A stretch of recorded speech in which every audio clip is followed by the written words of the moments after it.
لیکن وہ سج سنور کے 2.5 گھنٹے بیٹھا رہا محفل میں، اور نماز کا وقت آیا تو اس نے مختصر سی پڑھی، وہ نکل گیا، وہ ہلکے سے سجدے کیے۔ او اتنا بڑا عشق رسول، نعت خواں، او ہو کیا بات ہے، اور عشق رسول کا بہت بڑا پیغامبر، بہت بڑا مبلغ، اور بیچارہ سمجھ ہی نہیں سکا کہ اللہ کے رسول نے فرمایا تو نماز پڑھ میری آنکھیں ٹھنڈی ہو جائیں گی۔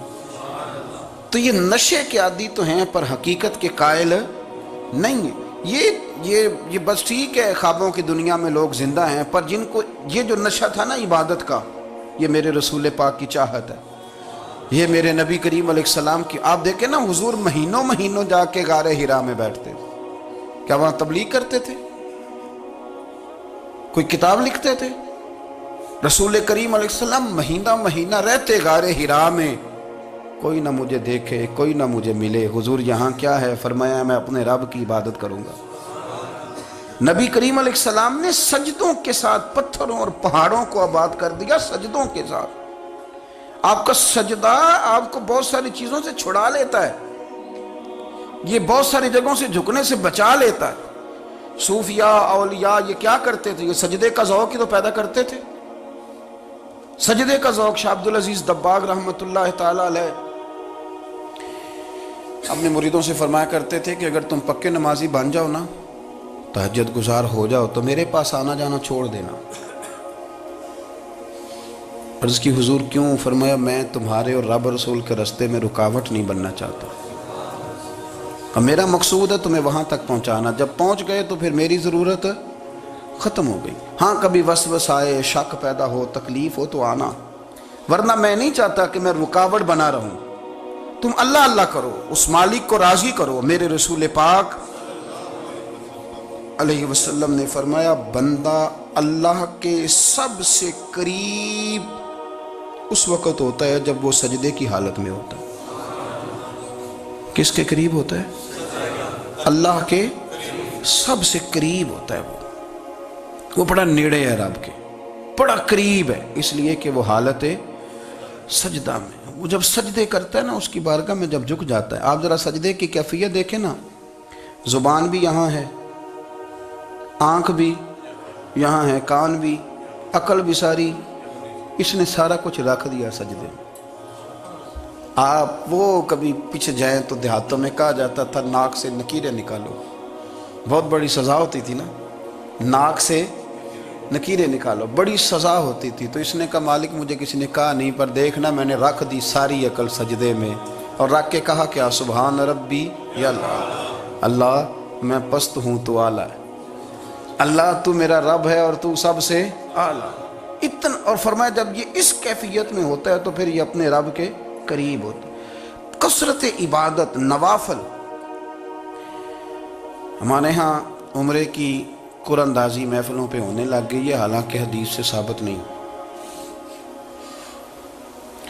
میں دوستوں سے کہتا ہوں جائز ہے، کرنی چاہیے، عمرے کی قرآن اندازی جائز ہے، پر کسی حدیث میں نہیں آئی کہ قرآن اندازی کرو عمرہ کرو۔ حدیث میں قرآن اندازی یہ آئی ہے کہ نبی پاک علیہ السلام نے فرمایا تمہیں پتہ چل جائے نا پہلی صف کا ثواب کتنا ہے، تم قرآن اندازی کرو۔ عمرے کی قرآن اندازی کا تو پوسٹر چھپتا ہے، تو یہ والی قرآن اندازی کب ہونی ہے؟ ہونی چاہیے کہ نہیں؟ حضور نے فرمایا تمہیں پتہ چلے کہ اس کا ثواب کتنا، تو تم قرآن اندازی کرو، تم قرآن ڈالو۔ جب آپ نماز پڑھ رہے ہوتے ہیں، جب آپ کا مصلی آباد ہوتا ہے، صلاح الدین ایوبی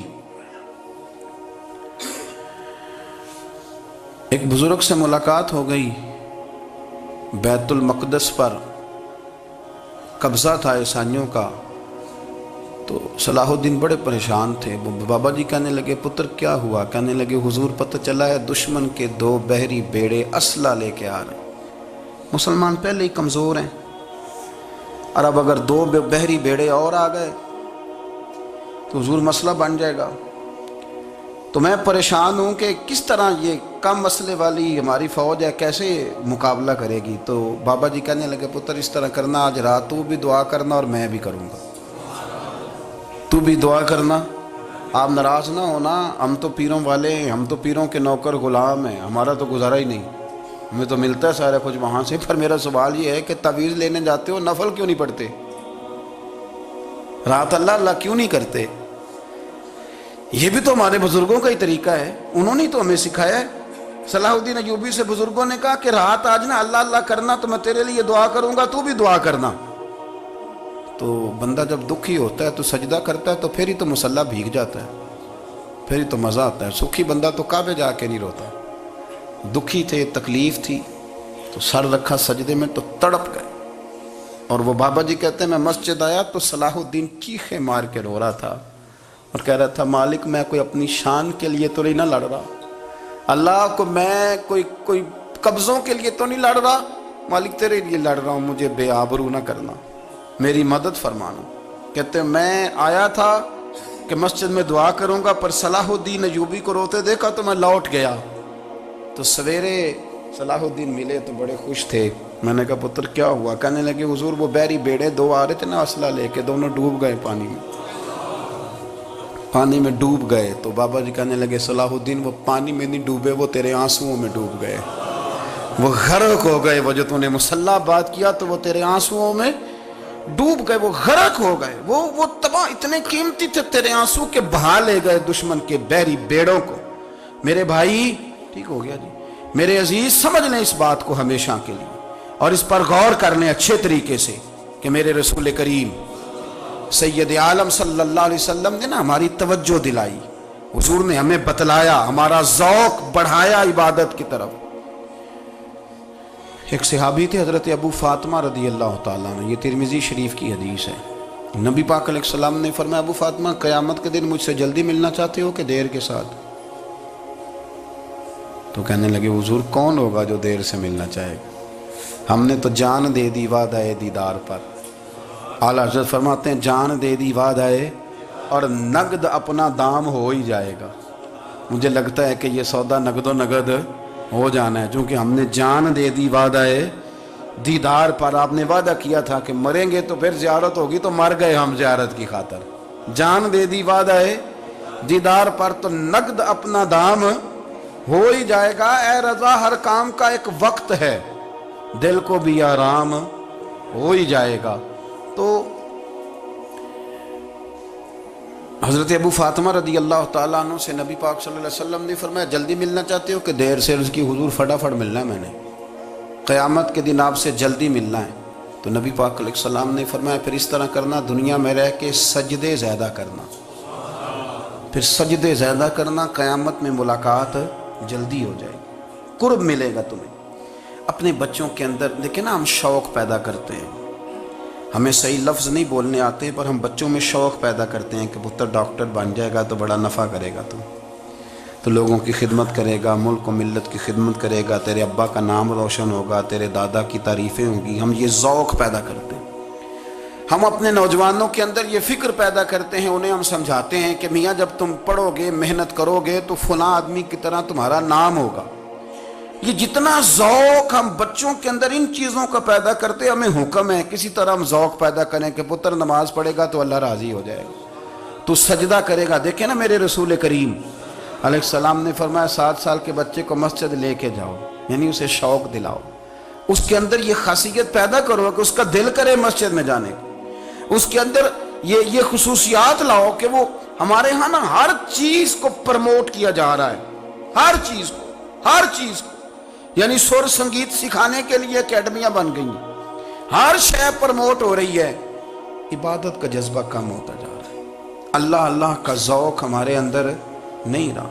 اور اتنا مشکل ہم نے اپنے لیے بنا لیا ہے کہ وہ بندہ جو بڑی زبردست مذہبی گفتگو کر رہا تھا اور تگڑی بات کر رہا تھا، کیا بات ہے، لیکن نماز کے بارے میں کمزوری دکھا جاتا ہے، نوافل کے بارے میں وہ چپکے سے نکل جاتا ہے۔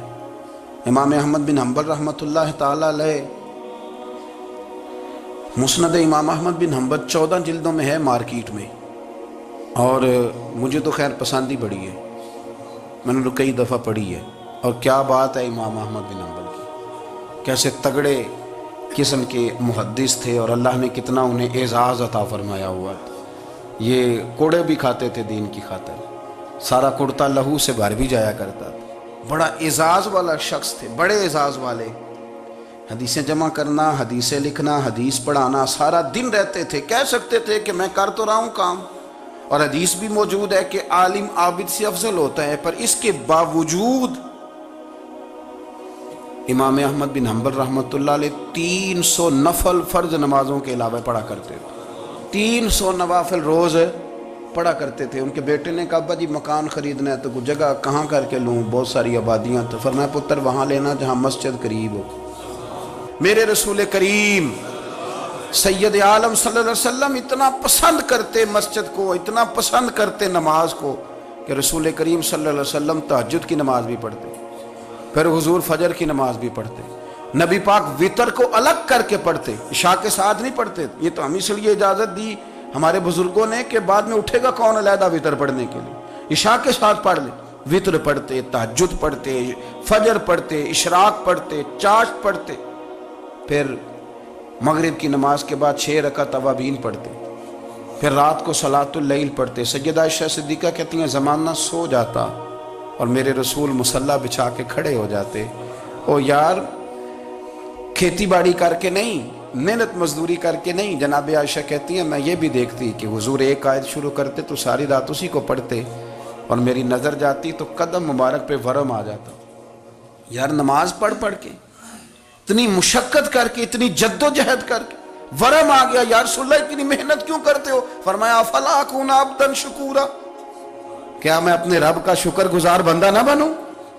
صحابہ کا ذوق عبادتوں کا، ریاضتوں کا، تلاوتوں کا، طبیعت ہے ان کی، وہ ایک دوسرے کو، حضرت مولا علی شیر خدا کرم اللہ تعالی وجہہ الکریم کے زمانے میں روم کے بادشاہ نے کہا یار یہ مسلمانوں کا پتہ تو کرو، یہ آخر کیوں اتنے زیادہ مجاہد ہیں؟ اس زمانے میں جاسوس بھیجنے کا مزاج تھا، اب تو جاسوس پکڑا جاتا ہے، اب تو جاسوس ہو، اور جاسوسی کا شوق ویسے آج بھی ہے۔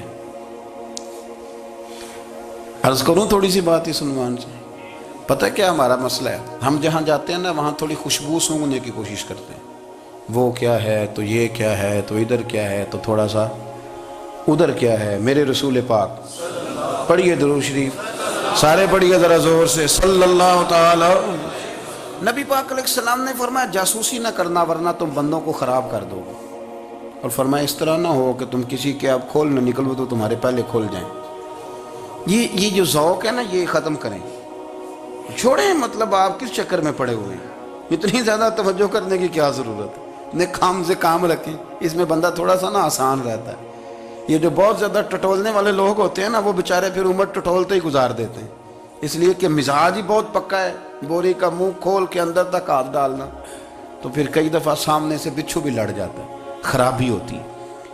تو جاسوسی کی جاتی تھی، اس نے بھی جاسوس بھیجے، کیونکہ قبیلوں کے لوگ تھے، کچھ مسلم کچھ کافر، پہچانے نہیں جاتے تھے لوگ، تو کچھ لوگ اس نے بھیجے، انہوں نے آ کے نا تحقیق کی،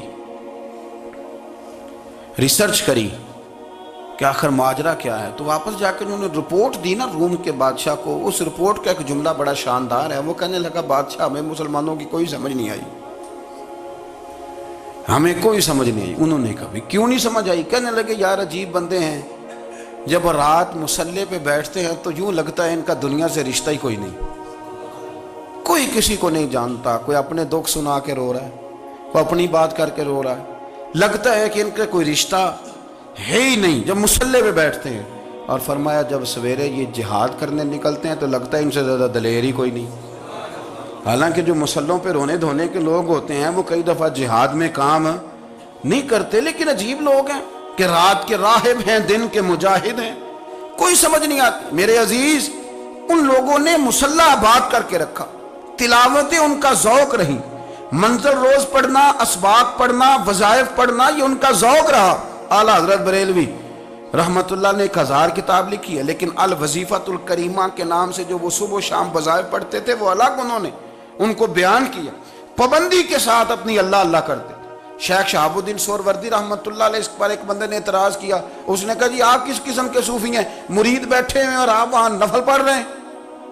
یہ بھی بڑا مسئلہ ہوتا ہے نا، جو بندہ ملنے آتا ہے وہ اپنے ٹائم کے حساب سے آتا ہے، اور پھر اس کا یہ بھی خیال ہوتا ہے کہ پیر صاحب جو ہیں وہ چونکہ درویش ہیں تو نہ انہیں روٹی کھانی چاہیے نہ سونا چاہیے، چونکہ وہ درویش ہیں، اور ہم چونکہ درویشوں کے ماننے والے ہیں لہذا ہمارا یہ طریقہ ہونا چاہیے کہ جیسے ہم کہیں درویش ویسے ہی کر جائے، حالانکہ جس کو آپ درویش کہیں گے آپ اس کی مانیں گے، آپ منوائیں گے نہیں، ہمارا مزاج ہوتا ہے۔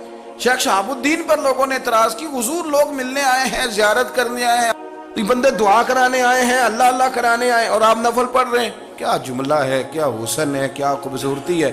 فرمانے لگے رب رسول سے مانگنے کے لیے مصلی بچھایا ہے، اگر وہاں سے مانگوں گا نہیں تو تمہیں دوں گا کیا؟ پہلے مجھے کچھ لے تو لینے دو، اگر میرے پلے کچھ ہے ہوگی تو آگے دوں گا نا۔ تو میں مانگنے گیا تھا کہ یا اللہ دے، تیرے بندے لینے آئے دے، تو میں کچھ لوں گا تو آگے دوں گا نا۔ لیکن ہمارا یہ سٹیٹس، یہ مزاج، یہ شعور نہیں ہے۔ گپیں، کہانیاں، داستانیں، گفتگو، خطابت، واز، کیا بات۔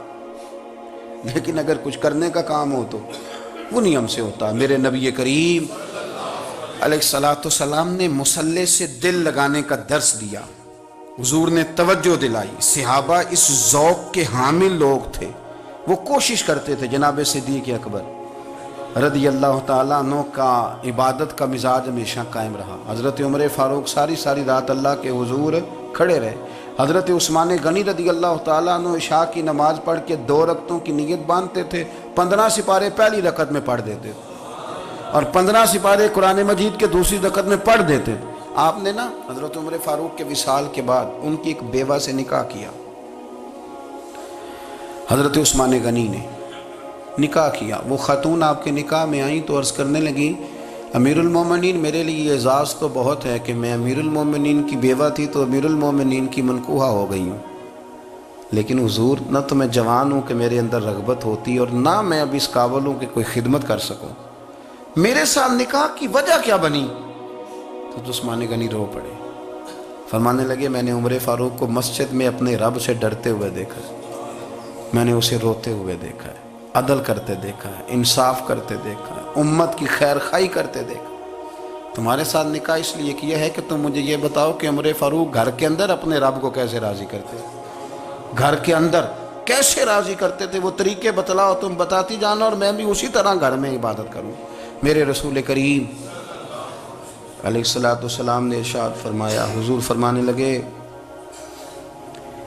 جس گھر میں اللہ کا ذکر ہوتا ہے وہ گھر زندوں کا ہے، اور جس گھر میں رب کریم کا ذکر نہیں ہوتا وہ گھر زندوں کا نہیں ہے۔ گھر نہ ہم نہ کتابوں میں پڑھتے ہیں کہ ایک بزرگ کہتے ہیں، حضرت فضیل بن عیاض کہتے ہیں کہ میں ایک گلی سے گزر رہا تھا تو گھر کے اندر کسی قاری صاحب نے قرآن کی آیت پڑھ دی، وَلِمَنْ خَافَ مَقَامَ رَبِّهِ جَنَّتَانِ، میں تو میرے کانوں سے ٹکرائی تو اللہ نے میری کایا ہی پلٹ دی، میں توبہ کر گیا۔ اب گھر کے اندر سے آواز آئے تو صحیح نہ تلاوت کی، پر اندر سے آواز آتی نہیں، یا ڈیک بجنے کی آواز آتی ہے، یا ٹی وی چلنے کی آواز آتی ہے، یا دھوم مچانے کی آواز آتی ہے۔ عبادت کا وہ جو خاص شوق تھا، وہ جو حسن تھا، وہ جو توانائی تھی، وہ جو بات تھی۔ ایک جگہ پہ ہم بیٹھے تھے تو وہاں ایک صاحب آئے اور انہوں نے آتے ہی کہا کہ مہربانی کریں ذرا مجھے مصلی دے دیں، میرے نہ کچھ نفل رہ گئے۔ تو میں نے وضو کر لیا تو کوئی مصلی مل جائے، مصلی انہیں دے دیا گیا، وہ مصلی لے کے چلے گئے تو پیچھے ایک صاحب نے تبصرہ کیا، کہنے کتنا ریاکار بندہ ہے، لوگوں کو دکھا رہا ہے کہ میں نفل پڑھتا ہوں، ہے کوئی بات کرنے والی؟ میں نے اسے کہا، میں نے کہا تو مہربانی کرنا، اس طرح کی ریاکاری تو بھی کر، پکڑ مصلی اور جا تو بھی تھوڑی ریاکاری کر کے آ، اٹھ ذرا شکر کر، کوئی یہ ریاکار بھی ملا ہے، کوئی نفل پڑھ کے ریاکاری کر رہا ہے اللہ کا۔ میں کہتا ہوں کوئی پڑھے تو صحیح نہ، یار یہ کوئی دور ہے نفل پڑھنے کا؟ اس میں تو لوگوں کا مزاج ہی نہیں، طبیعت ہی نہیں۔ میں نے کہا چل مہربانی کر، یہ لے مصلی اور تو بھی جا تھوڑی سی، یا کر یا ریاکاری کرو تو صحیح نا، مزاج ہی نہیں، ذوق۔ جمعے کی نماز پڑھ کے یوں دنیا بھاگتی ہے، او ہو پتہ نہیں کون سی پیچھے آگ تھی جو بجھائی جائے گی، اور آج تک لوگ مسئلہ پوچھ رہے ہیں کہ جمعے کی بعد والی سنتیں کتنی ہوتی ہیں۔ میں نے کہا کتنے سال ہو گئے جمعہ پڑھتے، کتنے سال ہو گئے، ابھی تک سنتوں کا نہیں پتہ، ابھی تک نہیں علم کے پہلے کتنی رکھتے ہیں اور بعد میں کتنی رکھتے ہیں۔ فجر کی سنتیں کب پڑھنی چاہیے، سنو فجر کی سنتوں کے بارے میں۔ میرے رسول کریم سید عالم صلی اللہ تعالیٰ علیہ وسلم سے ایک صحابی نے پوچھا تھا، حضور میری فجر کی سنتیں رہ گئیں یا رہ جاتی ہیں تو حکم کیا ہے؟ کیا انداز ہے حضور کا؟ بخاری مسلم کے لفظ سنو، حضور سید عالم صلی اللہ علیہ وسلم فرمانے لگے، اس نے کیا پوچھا تھا، حضور جواب کیا دیتے؟ فرمایا فجر کی سنتیں کبھی نہ چھوڑنا، فجر کی پہلی 2 سنتیں کبھی نہ چھوڑنا۔ یا رسول اللہ صلی اللہ تعالیٰ علیہ وسلم میری رہ گئی ہیں، رہ جاتی ہیں، فرمایا فجر کی 2 سنتیں نہ چھوڑنا، فرمایا فجر کی پہلی 2 سنتیں مجھے دنیا اور دنیا کے اندر جو کچھ ہے وہ سب سے زیادہ پیاری ہے۔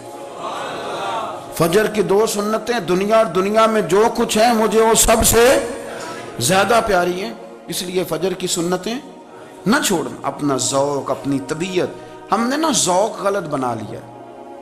اگر 20 بندے کہہ بھی دیں گے تو نے بڑی شاندار تلاوت کیا تو کیا اس سے بنے گا؟ 100 بندہ کہہ بھی دے تیری کیا بات ہے، کیا بات ہے نعت خاں کی، کیا بات ہے علامہ صاحب کی، پیر صاحب کی، پیر مہر علی شاہ صاحب رحمت اللہ علیہ۔ آپ تشریف فرما تھے تو آپ کے ایک ہی بیٹے بابو جی جن کو کہا جاتا ہے، جس دن صاحبزادے پیدا ہوئے تو خادم نہ وہاں سے نکلا۔ ان لوگوں کے شوق اور طرح کے تھے نا، تو ان کی توجہ بھی اپنے شوق کی طرف رہتی، تو خادم نکلا اندر سے، پیر صاحب مبارک ہو، پیر صاحب مبارک ہو، پیر صاحب مبارک ہو، پیر صاحب مبارک ہو، شور کر رہا ہے۔ تو پیر صاحب کو وجد ہو گیا، اللہ اکبر اللہ اکبر اللہ، وہ کیا ہوا، کس بات کی مبارک دے رہے ہو؟ عرض کی حضور اللہ نے بیٹا دیا ہے۔ تو آپ فرمانے لگے اچھا حضور آپ کیا ہوا، آپ تو پریشان ہو گئے۔ فرمانے لگے جب تو نے 3 دفعہ کہا نا مہر علی کو مبارک ہو، تو میں سمجھا تھا شاید تجھے کسی نے بتا دیا ہے کہ مہر علی سے اللہ راضی ہو گیا۔ میں سمجھا تھا کہ شاید تو یہ خبر لے کے آیا ہے کہ کسی نے بتایا ہے کہ مجھے آج خبر ملی ہے کہ مہر علی سے رب اچھا پتر ہوا ہے، الحمدللہ اللہ کا شکر ہے، پر میرے لیے مبارک کا دن وہ ہوگا جب میرا رب کہے گا کہ میں مہر علی سے راضی ہوں۔